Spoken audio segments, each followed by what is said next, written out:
Baik, selamat siang. Perkenalkan, nama saya Gabriela T. Julia Sipayung, MPM 1860250. Di sini saya akan menjelaskan tentang audit atau penilaian properti, yaitu untuk memenuhi nilai ujian akhir semester mata kuliah hukum properti yang diasuh oleh Ibu Deborah SHMH. Sekian dan terima kasih. Baik, di dalam audit atau penilaian properti ini, saya akan menjelaskan beberapa hal, yaitu ada 3 tahapan yang akan saya jelaskan di video ini. Yang pertama, saya akan membahas tentang pengertian dari audit atau penilaian properti, dan yang kedua, apa fungsi dari audit atau penilaian properti, dan yang ketiga, ada peran dan tujuan dari audit atau penilaian properti. Akan menjelaskan tentang pengertian audit atau penilaian properti, yaitu properti adalah merupakan objek dari suatu penilaian.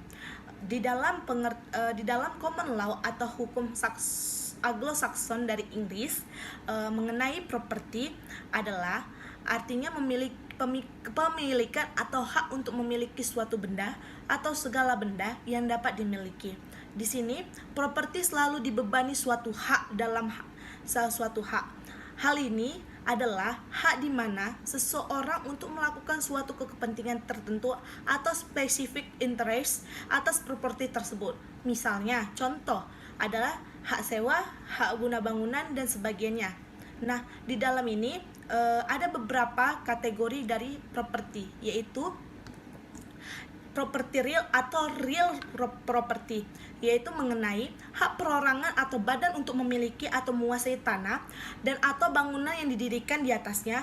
Dalam praktek real property sering diistilahkan dengan real estate. Dan yang kedua, properti personal atau personal property, yaitu meliputi segala jenis properti yang bersifat tidak permanen, baik berupa properti berwujud tangible property seperti mesin, peralatan, dan furniture, maupun properti yang tidak berwujud atau intangible property seperti goodwill, merek atau trademark, dan sebagainya. Penilaian itu adalah gabungan antara ilmu pengetahuan dan seni science atau art dalam mengedeterminasikan nilai suatu kepentingan yang terdapat dalam suatu properti bagi tujuan tertentu dan pada waktu yang telah ditetapkan serta dengan mempertimbangkan segala karakteristik yang ada pada properti tersebut, termasuk jenis-jenis informasi yang ada di. Baik, di sini saya akan melanjutkan tentang arti dari penilaian properti. Penilaian properti adalah suatu proses perhitungan secara matematika dan kajian karakteristik dalam memberikan suatu estimasi dan pendapatan atas nilai ekonomis suatu properti, baik yang berwujud ataupun tidak berwujud, sehingga dapat disimpulkan bahwasannya nilai penilaian properti itu adalah merupakan perkiraan manfaat ekonomi atas barang yang dinilai pada suatu ukuran waktu tertentu dengan definisi nilai yang tertentu pula. Nah, sebagai contoh saya akan mengambil definisi sebuah rumah. Jika seseorang tertarik pada rumah tersebut, ia akan rela menukarkan 2 mobil dengan merek tertentu atau bahkan bisa menjadi 3 mobil yang tertentu untuk ditukarkan untuk memiliki suatu rumah tersebut. Baik, saya akan menjelaskan selanjutnya tentang tujuan dari penilaian properti. Nah, ada beberapa tujuan penilaian dari properti atau faktor-faktor yang perlu dipertimbangkan dari penilaian properti. Yang pertama adalah penentuan nilai pasar terbuka atau open market value. Di sini yang dimaksud dari penentuan nilai pasar terbuka yaitu harga terbaik yang didapat dari sebuah kepentingan properti melalui perjanjian individu atau private treaty pada tanggal atau penilaian dengan asumsi. Yang kedua adalah penilaian untuk tujuan penyewaan, dan yang ketiga adalah penilaian untuk jaminan mendapat pinjaman, dan yang keempat ada penilaian untuk tujuan asuransi, dan yang kelima ada penilaian untuk tujuan penjualan. Nah, ada lagi yaitu tentang penilaian untuk tujuan penggabungan usaha atau merger dan ada penilaian untuk tujuan go publik, dan yang terakhir adalah penilaian berkaitan dengan kebijakan pemerintahan dan undang-undang. Di sini penjelasannya ada di samping saya. Baik, saya akan melanjutkan tentang peran fungsi dan manfaat penilaian properti. Dalam masa sekarang ini, penilaian properti sangatlah memegang peranan penting. Tanpa adanya penilaian properti, properti tersebut kurang dapat dioptimalkan. Dalam perekonomian saat ini, penilaian properti memiliki berbagai fungsi. Yang pertama, ada untuk digunakan dalam menentukan nilai ganti rugi akibat pembebasan tanah rakyat dan untuk kepentingan pemerintahan atau umum. Yang kedua, ada menentukan nilai ganti rugi untuk kepentingan akuntansi. Baru yang ketiga, ada menentukan nilai jual objek pajak dalam kaitannya dengan perhitungan pajak bumi dan bangunan dan bea perolehan hak atas tanah dan bangunan atau PBHTB. Dan yang ketiga, ada mengetahui berapakah kekayaan atau aset negara untuk menentukan kemampuan membayar hutang, menentukan nilai aset yang merupakan jaminan atau anggunan dan digunakan untuk menyusun neraca. Nah, itu adalah beberapa fungsi dari yang dimaksud dari penilaian properti. Kemudian ada penggunaan dan manfaat penilaian aset atau properti yang akan saya sampaikan sebagai berikut. Yang pertama adalah jaminan bank. Fungsi utama perbankan merupakan lembaga internasional antara pihak yang kelebihan dana dan pihak yang memerlukan dana, di mana dalam menyalurkan kreditnya, perbankan memerlukan jaminan yang dapat berupa jaminan pokok atau semua aset dan berupa tambahan, yaitu penilaian aset atau properti. Nah, yang kedua ada restrukturisasi. Dalam restrukturisasi ada perlu beberapa hal yang perlu diperhatikan. Yang pertama adalah pemetaan portofolio, yang kedua adalah dapatnya dilakukan pemetaan SBU, dan yang ketiga ada penilaian aset SBU, yang keempat adalah pembenahan portofolio dan SBU. Nah, yang ketiga adalah go public. Go public ini adalah salah satu cara perusahaan memperoleh dana dalam membiayai kegiatan operasionalnya adalah dengan go public. Dan yang keempat ada yang dinamakan tentang jual atau beli. Dalam melakukan penilaian maupun penjualan aset atau properti, perlu dilakukan penilaian aset untuk mengetahui nilai aset atau properti tersebut. Dengan demikian, itulah penyelesaian tahap pertama tentang pengertian, fungsi dan peran dan tujuan dari audit atau penilaian properti. Selanjutnya saya akan memasuki tahapan yang kedua, yaitu tentang peranan penilaian properti terhadap perpajakan dan perbankan. Nah, peran dari penilaian properti dapat dikelompokkan menjadi 3 bagian, yang masing-masing tidak berdiri sendiri tetapi saling terkait antara satu dengan peran yang lainnya. Yang pertama, ada peran dalam penyelenggaraan pemerintahan pusat dan daerah. Yang kedua, ada peran dalam perpajakan, dan yang ketiga, peran berkaitan dengan perbankan. Dalam hal ini saya akan menguraikan beberapa dari peran-peranan untuk penilaian properti tersebut. Yang pertama, ada peran penilaian properti dalam kegiatan perbankan. Dalam proses pemberian kredit perbankan yang sumber dananya antara lain berasal dari dana masyarakat, bank selain harus memperhatikan aspek kelayakan usaha sebagai jaminan utama pembayaran kembali kredit yang telah diberikan kepada debitur, juga harus memperhatikan angguman sebagai jaminan tambahan. Penilaian properti secara tepat sangat diperlukan dalam dunia perbankan. Kesalahan atau ketidakakuratan dalam menilai suatu properti akan mengakibatkan beberapa masalah dalam rangka edukasi atau lelang maupun dalam perhitungan pengisi aktiva produktif. Nah, tentang peran penilaian properti dalam kegiatan perpajakan. Dalam penilaian properti, penentuan pajak bumi dan bangunan atau PBB dan bea perolehan hak atas tanah dan bangunan atau BPHTB dan mempunyai peranan penting. Objek pajak PBB adalah tanah atau bumi dan bangunan. Sedangkan perhitungan PBB adalah tarif tertentu dikaitkan dengan nilai jual kena pajak. Dalam kaitannya dengan penentuan BPHTB, dasar penggunaan pajak adalah nilai perolehan atau harga transaksi dalam hal jual beli, nilai pasar dalam hal tukar menukar, hibah, warisan, penggabungan usaha, peleburan usaha, pemekaran usaha, hadiah, dan lain-lain. Dalam praktek yang ada, penentuan nilai tersebut tidak menunjukkan kondisi yang sesungguhnya di pasar. Contoh, dalam transaksi jual beli tanah dan bangunan atau dasar pengenaan BPHTB adalah nilai transaksi atau harga beli sesungguhnya tanah dan bangunan tersebut.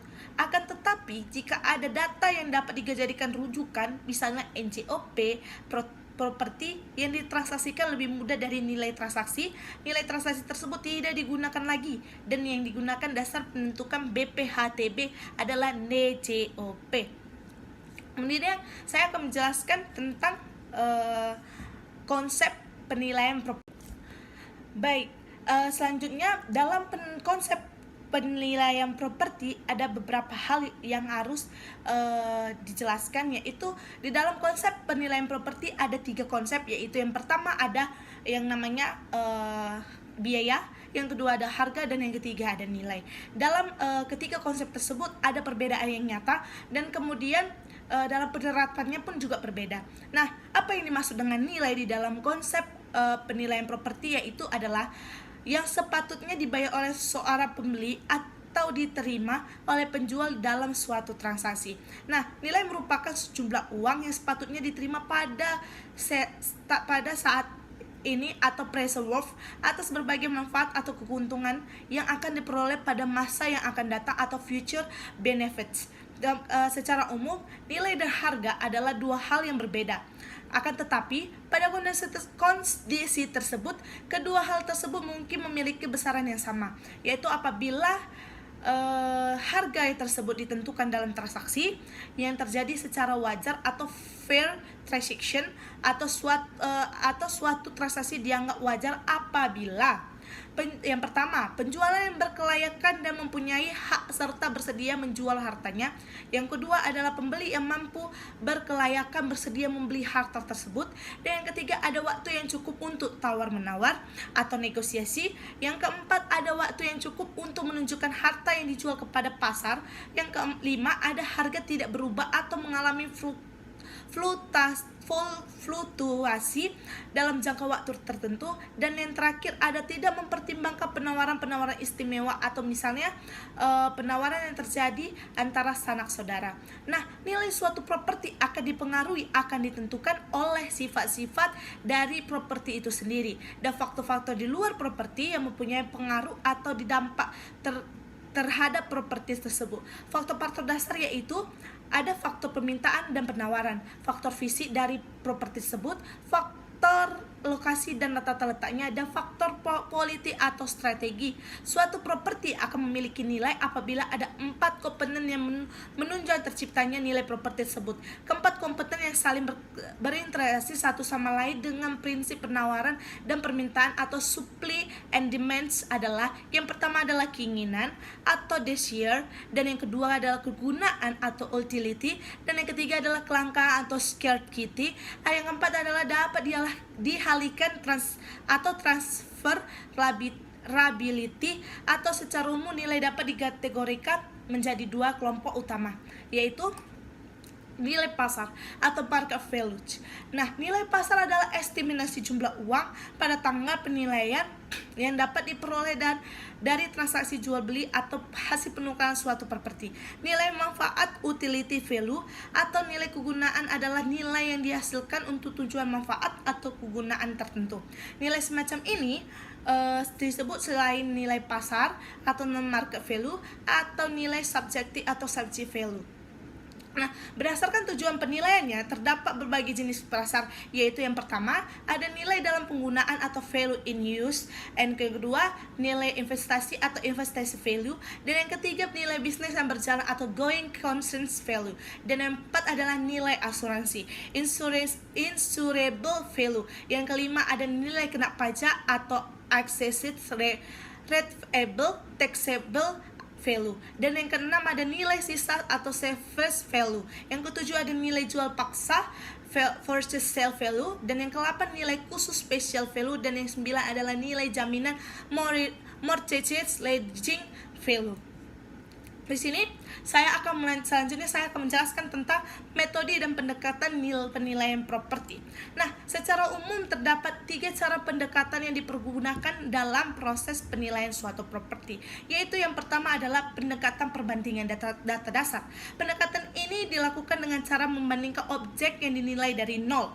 Metode penilaian yang dilakukan dengan cara membandingkan secara langsung properti yang dinilai dengan data properti yang sejenis, yaitu dengan cara penilai harus dapat 3 atau lebih yang telah terjual atau sedang ditawarkan untuk penjual yang sejenis. Kemudian ada rumus umum. Nah, harga jual properti yang sebanding atau penyesuaian indikasi nilai dari properti adalah ada langkah-langkah yang diperlukan dalam metode ini. Nah, yang pertama adalah tahap pengumpulan data atau tahap. Ada langkah-langkah yang diperlukan dalam metode ini. Yang pertama adalah tahap pengumpulan data, yang kedua adalah tahap analisa data, dan yang ketiga adalah tahap penyesuaian. Nah, yang kedua ada pendekatan biaya. Pendekatan ini dilakukan dengan cara memperkirakan biaya-biaya yang dikeluarkan untuk membuat atau mengadakan properti yang dinilai. Nah, rumus-rumusnya ada di samping ini. Kemudian saya akan menjelaskan tentang langkah-langkah yang diperlukan. Yang pertama adalah hitung nilai tanah dengan perbandingan data pasar dengan menganggap tanah sebagai tanah kosong dan bersedia untuk dikembangkan sesuai dengan prinsip equal and best use. Dan yang kedua adalah hitung biaya realisasi bangunan dari bangunan dan prasarana. Yang ketiga adalah hitung semua penyusutan oleh semua penyebab atau fisik atau fungsional dan ekonomis. Yang keempat adalah kurangi biaya realisasi baru dengan besarnya penyusutan akan diperoleh nilai pasaran bangunan. Dan yang kelima adalah nilai pasar tanah ditambah nilai pasar bangunan sama dengan nilai properti dengan metode pendekatan biaya. Selanjutnya, saya akan menjelaskan tentang pendekatan pendapatan. Pendekatan ini dilakukan dengan cara memproyeksikan seluruh pendapatan properti tersebut dikurangi dengan biaya operasi. Pendekatan pendapatan atau income approach berdasarkan pada pola pikir hubungan antara pendapatan dari properti dan nilai dari properti itu sendiri. Dan kemudian ada beberapa formula yang mendasari metode ini. Saya akan silahkan yang di samping. Kemudian saya akan lanjut dengan prosedur penilaian properti. Secara umum proses penilaian properti adalah meliputi tahapan identifikasi permasalahan, survei pendahuluan, pengumpulan dan evaluasi data, analisis pasar properti, dan analisa penggunaan tertinggi dan terbaik penerapan pendekatan penilaian, rekonsilisasi nilai, dan nilai pasar properti. Nah, ada tahapan penilaian aset properti. Yang pertama persiapan, ini ada di samping. Kemudian ada survei lapangan atau dokumentasi atau penafsiran data, dan yang ketiga ada analisa atau penerapan pendekatan data pasar pendekatan, dan ada rekapitulasi, dan terakhir ada laporan akhir. Kemudian saya akan menjelaskan tentang identifikasi permasalahan. Identifikasi masalah bertujuan untuk mendefinisikan secara jelas mengenai permasalahan penilaian yang meliputi. Yang pertama ada identifikasi pemberian kerja dari pihak-pihak memanfaatkan hasil penilaian. Yang kedua ada identifikasi pemanfaatan hasil penilaian, dan yang ketiga ada identifikasi tujuan penilaian dan definisi nilai yang dihasilkan, dan yang keempat ada penentuan tanggal penilaian, dan yang kelima ada identifikasi karakteristik properti yang dimulai, dan yang keenam ada penentukan asumsi pembatas dan kondisi hipotesis yang mempengaruhi nilai. Selanjutnya ada beberapa survei pendahuluan. Nah, setelah dilakukan identifikasi permasalahan, maka informasi tersebut digunakan sebagai bahan survei pendahuluan dan perencanaan kegiatan penilaian. Perencanaan penilaian bertujuan untuk A. Meminimalisasi kesalahan prosedur pelaksanaan pada masing-masing tahap, dan yang B. Efisiensi sumber daya material dan non material yang digunakan pada pelaksanaan kegiatan tersebut, dan yang ketiga atau C. Mempercepat dan memperlancar pelaksanaan kegiatan penilaian, perencanaan penilaian, penelitian Penilaian perencana.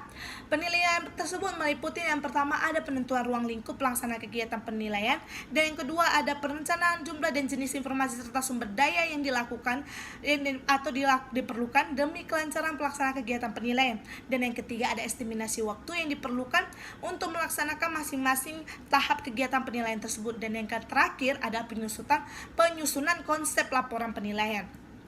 Nah, yang ketiga ada pengumpulan evaluasi data.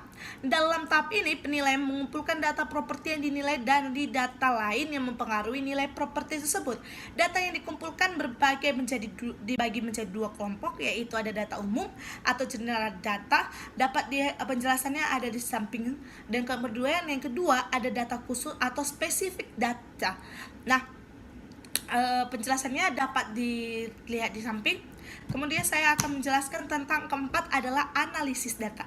Analisis data meliputi dua kegiatan pokok, yaitu yang pertama ada analisis pasar properti atau property market analisa.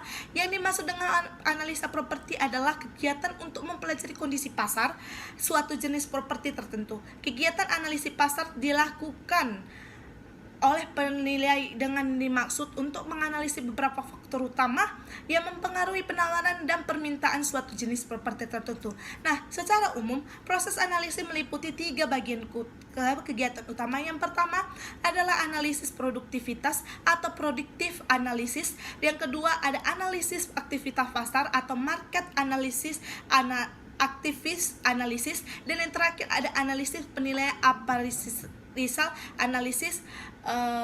Dan yang kedua saya akan menjelaskan tentang analisis penggunaan tertinggi dan dalam hal ini penilai perlu mengetahui penggunaan tertinggi dan terbaik atau highest and best use atas properti yang dinilai. Nah, ada 4 kriteria yang tertinggi dalam penggunaan suatu properti yang dapat terwujud, yaitu yang pertama adalah secara legal. Penggunaan tersebut diizinkan dan oleh ketentuan yang berlaku atau legally permissible.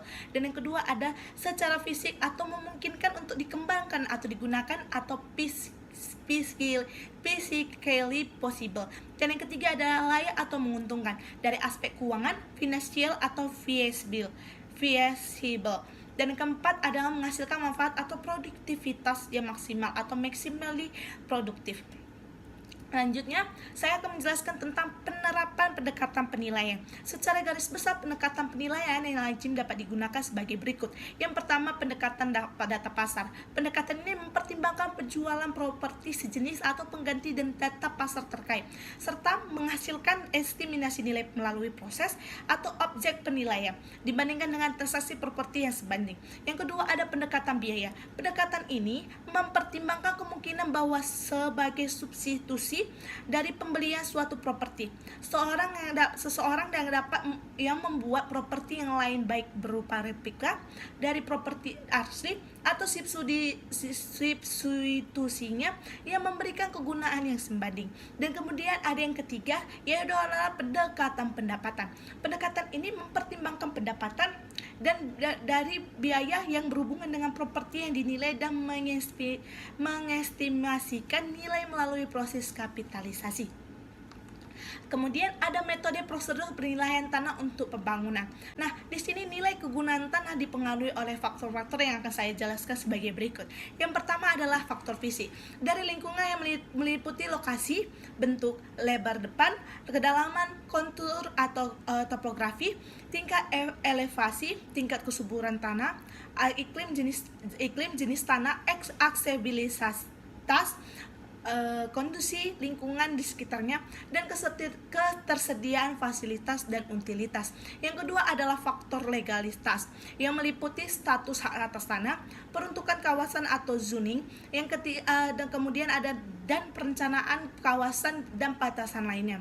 Kemudian ada faktor sosial yang meliputi tingkat pertumbuhan penduduk, komposisi penduduk, budaya setempat, dan tingkat pendidikan. Dan yang terakhir adalah faktor ekonomi yang meliputi tingkat pendapatan masyarakat, tingkat suku bunga, dan tren pertumbuhan ekonomi dan investasi properti. Selanjutnya, secara umum saya akan menjelaskan tentang prosedur penilaian tanah sama dengan prosedur penilaian properti lainnya. Namun, Ada 7 variasi teknik adalah sebagai berikut. Yang pertama adalah teknik perbandingan data pasar. Yang kedua adalah teknik penyiksaan tanah. Yang ketiga adalah teknik kapitalisasi sewa tanah. Pada metode ini nilai objek penilaian didapatkan dengan membagi proyeksi, mendapatkan penilaian tahunan yang mencerminkan dan mewakili pendapatan tahunan di masa yang akan datang. Kemudian ada teknik aliran tunai terdiskon atau discounted cash flow atau DCF, atau dikenal juga dengan metode arus kas yang di diskonto, di mana arus kas dapat lebih memberikan gambaran pendapatan suatu properti baik sekarang maupun yang akan datang. Kemudian ada teknik alokasi, merupakan teknik penilaian tanah yang didasarkan pada prinsip keseimbangan dan prinsip kontribusi. Yang baru selanjutnya teknik ekstraksi.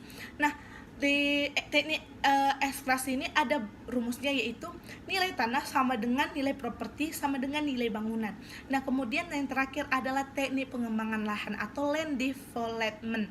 Nah, metode ini digunakan apabila tanah yang dinilai terletak di daerah yang telah berkembang, data pasar yang wajar di daerah tersebut sulit diperoleh.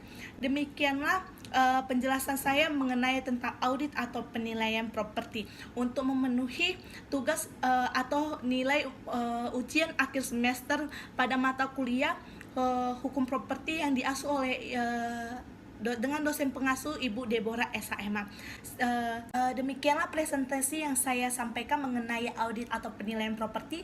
Kiranya jika saya ada kesalahan dalam menerangkan atau kesalahan kata, saya mohon maaf, dan saya ucapkan terima kasih untuk mendengar presentasi saya. Terima kasih.